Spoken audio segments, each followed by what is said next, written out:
प्यारे बच्चों, विशेषकर 9th क्लास के बच्चों, आप लोगों को शायद पहले से जानकारी निश्चित रूप से होगी ही कि बिहार सरकार द्वारा जो BSEB द्वारा मैथमेटिक्स या अन्य विषयों की जो ओलंपियाड और क्विज प्रतियोगिता करवाई जा रही है, उसमें आप सब को जानकारी भी है और आप सब जो है अपने स्कूल के जो हेड टीचर हैं यानी प्रिंसिपल हैं, उनसे मिल करके इस विषय पर आप फॉर्म भी भर दिए होंगे। और संभव है कि आजकल में यानी एक सप्ताह के अंदर जो है हर एक स्कूल में जो है परीक्षाएं भी आयोजित हो जाएगी। तो आप सब निश्चित रूप से जो है सक्रिय हैं। कुछ मेरे पास कॉल वगैरह भी आया कि ओलंपियाड का जो सर जो सब्सक्राइबर हैं वो उन्होंने जो है कहा कि ओलंपियाड का क्वेश्चन दिया जाए, तो मैं आज उन्हीं प्रश्नों को लेकर 9th क्लास के साथ आया हूं। आप देख पा रहे हैं स्क्रीन पर कि ये Chanakya study point and institute of preparation of competitive classes, Chanakya नगरी स्टेशन रोड, रानीपत्रा, जो कि बिहार में है। ओलंपियाड मैथमेटिक्स 9th क्लास का हुआ था और ये 12/12/2021 में 400 मार्क्स का हुआ था। तो आप सभी इसमें पार्टिसिपेट कीजिए और आपका जो अपना चैनल है चाणक्य स्टडी पॉइंट का, वो आपको हर संभव मदद करेगी, हर विषय को लेकर के आगे बढ़ेगी। बारी बारी से आप लोग इस चैनल से जुड़े रहें और अपने मित्रों को भी इससे अवगत कराएं कि वो इस चैनल को सब्सक्राइब करें और ज़्यादा से ज़्यादा लाभ ले सके।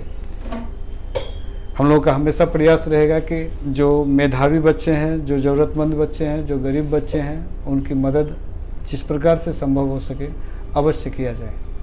और इस कड़ी में मैं ओलंपियाड के इस क्वेश्चन को ऐड कर रहा हूँ। आप लोग इसका लाभ लें और अगर किसी प्रकार का परेशानी हो तो कमेंट के जरिए अवगत करवाएं। साथ ही साथ जो है टेलीग्राम पर भी आप संपर्क कर सकते हैं। टेलीग्राम से जुड़ करके इस चैनल के जो है डिस्क्रिप्शन में उसका लिंक दिया हुआ है, आप वहाँ से जाकर के टेलीग्राम से भी संपर्क कर सकते हैं। तो चलते हैं कि हम लोग पहले प्रश्न की ओर। मैथ का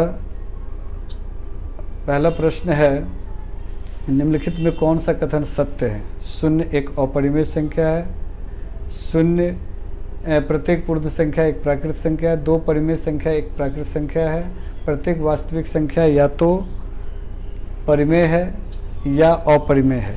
ये पहला चैप्टर से बिलोंग करता है। निश्चित रूप से ये थ्योरेटिकल लग रहा है लेकिन बहुत ही तार्किक प्रश्न है और इसका उत्तर भी उतना ही सरल है। इसका उत्तर होगा प्रत्येक पूर्ण संख्या एक प्राकृत संख्या है। चूँकि प्राकृत पूर्ण संख्या 0 से शुरू होती है और 0 को छोड़ के जितना भी संख्या है सब क्या है? प्राकृत संख्या है। तो प्रत्येक पूर्ण संख्या एक प्राकृत संख्या है, ऐसा कहना गलत होगा, क्योंकि 0 जो है वह क्या है? पूर्ण संख्या है और कहा जा रहा है कि प्रत्येक पूर्ण संख्या एक प्राकृत संख्या है। तो ये कहना गलत होगा, असत्य होगा। ये पहला, तीसरा और चौथा सही है, दूसरा जो है असत्य है। तो आपका उत्तर हो जाएगा बी। अगला प्रश्न की ओर बढ़ें। इसमें भी वही प्रश्न है कि निम्नलिखित में कौन सा कथन असत्य है, कौन इसमें जो है गलत है। तो इसको अगर आप पढ़ेंगे तो इसका उत्तर हो जाएगा डी। 2 परिमेय संख्याओं का योग, अंतर, गुणनफल और भागफल सदा एक अपरिमेय संख्या होती है। एकदम गलत है। 2 अपरिमेय संख्याओं का योग परिमेय भी हो सकता है, जैसे या गुणनफल, भागफल सब जो है अपरिमेय ही होगा, ऐसा कहना गलत है। परिमेय अपरिमेय दोनों हो सकता है। बात करें तीसरा प्रश्न की ओर। परिमेय संख्या का दशमलव प्रसार कैसा होता है? तो परिमेय संख्या का दशमलव प्रसार जो है शांत और अशांत दोनों हो सकता है। शांत भी हो सकता है और अशांत भी हो सकता है। तो इसका उत्तर हो जाएगा बी। फिर आते हैं प्रश्न संख्या 4 की ओर। अपरिमेय संख्या का दशमलव प्रसार कैसा होगा? अपरिमेय संख्या का दशमलव प्रसार हमेशा अशांत और अनावर्त होगा। 5वां प्रश्न की बात करें तो 5वें प्रश्न का उत्तर हो जाएगा निम्नलिखित में से किसका दशमलव प्रसार शांत होगा? तो बताए थे शांत का पहचान ये है कि नीचे में अगर 2 और 8 का गुणज हो, 2 और 5 का गुणज हो तो वही होगा। तो इसमें अगर देख पा रहे हैं तो इसका उत्तर जो है 5 का सी समझ में आ रहा है कि इसका उत्तर होगा सी। चूँकि 8 पंचे 40, 8 जो है 2 का क्यूब है और 5, तो इस तरह से ये देखा जाए तो ये शांत है, बाद बाकी सब अशांत है। प्रश्न संख्या 6 की बात करें तो प्रश्न संख्या 6 में है, निम्नलिखित में से किस परिमेय संख्या का दशमलव प्रसार अशांत है। तो निश्चित रूप से इसका 6 का उत्तर अशांत पूछ रहा है। तो अशांत किसका होगा, जिसके नीचे 2 और 5 का गुणज नहीं होगा। तो हम लोग देख पा रहे हैं इसमें 5 है, इसमें भी 5 है, इसमें 12 पंचे 60, तो और यहाँ है 9 दूनी 18। तो इस हिसाब से अगर देखा जाए तो 3 तिया 9, 20 तिया 60, तो डी इसका उत्तर जो है होगा, 6 का उत्तर हो जाएगा डी।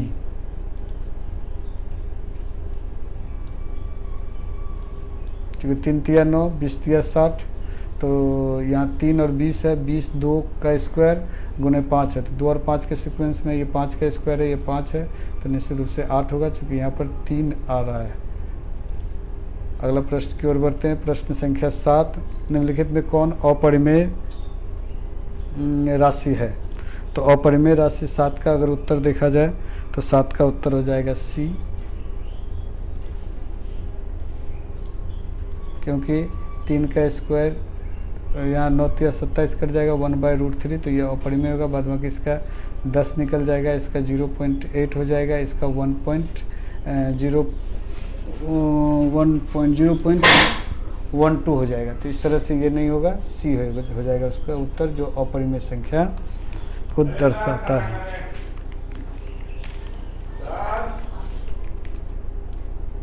प्रश्न संख्या 8 को देखते हैं। तो 8 में पूछ रहा है, निम्नलिखित में से कौन अपरिमेय संख्या नहीं है। तो 8 का उत्तर हो जाएगा ए, 5.3535, ये अपरिमेय संख्या नहीं है। 9 नंबर की बात करते हैं तो 9 नंबर का उत्तर हो जाएगा बी, कि ये अपरिमेय संख्या है। 9 के बाद आते हैं 10, निम्नलिखित में -1 किसका एक शून्यक हो सकता है। तो -1 का मतलब हुआ x के जगह पर आप -1 रखेंगे और जिसका वैल्यू 0 आ जाएगा वही उसका शून्यक होगा। तो यहाँ पर प्रश्न पूछा जा रहा है कि किसका एक शून्यक है। तो 10 का उत्तर हो जाएगा सी। 11 की बात करते हैं तो 11 का प्रश्न है कि यदि px x² -4x -1 तथा qx 3x⁴ -2x³ plus x -7, तो px इंटू qx का घात क्या होगा। तो अगर हम लोग इसको सॉल्व करते हैं तो पता चलता है कि यहाँ पर अगर इसको घात से गुना करते हैं तो 11 तो 4 और 2 6, मैक्सिमम घात हो सकता है 6, तो मैक्सिमम का ही गिनती होता है, इसलिए 6 हो जाएगा, यानी बी उत्तर। 12 का देखते हैं तो 12 का उत्तर हो जाएगा कि 2x³ plus x² plus x को x से भाग देते हैं, x कॉमन ले लेंगे तो फिर क्या देने पर भागफल क्या होगा। तो x कॉमन लिए तो 2x² प्लस x प्लस 1, तो इस तरह से उत्तर देखते हैं इसका। तो इसका उत्तर हो जाता है 12 का सी। बहुत सरल सब है, ध्यान से बनाएंगे। बहुपद इतना का x - a से भाग देने पर शेषफल कितना आएगा।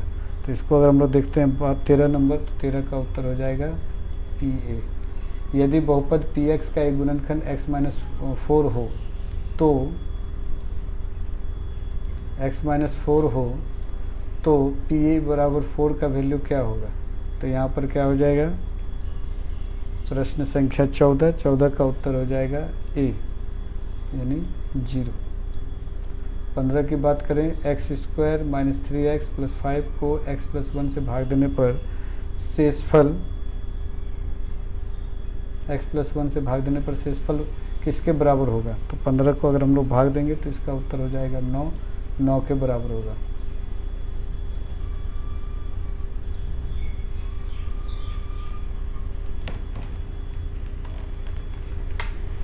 पंद्रह के बाद आते हैं 16 में। 16 का है कि P के किस मान के लिए x - 1 और x² - px प्लस 5 का एक गुणनखंड होगा। तो इसको अगर हम लोग सॉल्व करेंगे तो 16 का उत्तर हो जाएगा सी। बहुपद इतना का में क्या जोड़ा जाए कि बहुपद x प्लस 1 से पूर्णतः विभाजित हो जाए। तो इसका उत्तर अगर हम लोग देखते हैं 17 का, तो 17 का उत्तर हो जाएगा डी, यानी कि अगर हम लोग 4 को जोड़ेंगे तो वो पूर्णतः विभाजित हो जाएगा।